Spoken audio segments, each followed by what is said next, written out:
Pope Francis's coffin is sealed in a private ceremony in St. Peter's Basilica. The casket was sealed during a private ceremony at St. Peter's Basilica on April 25th, after an estimated 250,000 mourners paid their respects over 3 days of public viewing. Cardinal 𝐃𝐚𝐭𝐮𝐤 Kevin Farrell led the rite, which featured the reading of a document highlighting the key moments of the Pope's life and ministry. Earlier, Pope Francis's tomb in the Basilica of St. Mary Major was made with materials from the Italian region of Liguria. It is a simple tomb bearing only the inscription Franciscus and a reproduction of the late Pope's pectoral cross. The tomb is located near the altar of St. Francis. Meanwhile, more dignitaries and faith leaders, including Human Resources Minister YB Stephen Sim Chi Kyong, Bishop Stephen Lawrence, Reverend Dr. Herman Shastri, Tan Ho Chiao, and French Ambassador to Malaysia, His Excellency Alex Kruo, visited the Cathedral of St. John the Evangelist in Kuala Lumpur to pay tribute to the late Pope Francis and sign the Book of Condolences. They were warmly received by Archbishop Julian Liao and Parish Priest Father Gerard Theravium. During his visit, YB Stephen Sim paid tribute to the late Pope Francis and quoted a passage from the Book of Acts, saying he will remember the late Pope as a servant leader who made a difference in the world. Earlier, the Archdiocese of Kuala Lumpur sent out a pastoral letter in memory of Pope Francis. It said they'll be celebrating 9 days of Masses from 26th April to 4th May 2025 at Cathedral of St. John the Evangelist, Kuala Lumpur.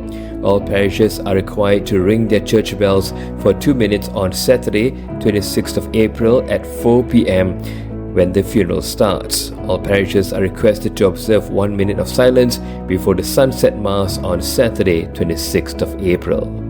Over in Rome, Minister of Entrepreneurship, Development and Cooperatives, Dato' Iwan Benedict, and the Malaysian Ambassador to the Holy See, Hendy son of Asan, paid their last respects to Pope Francis at St. Peter's Basilica, the Vatican. Minister in the Prime Minister's Department, YB Dato' Sri Azalina Othman Said, will also represent the government of Malaysia at the funeral ceremony of Pope Francis today, 26th of April.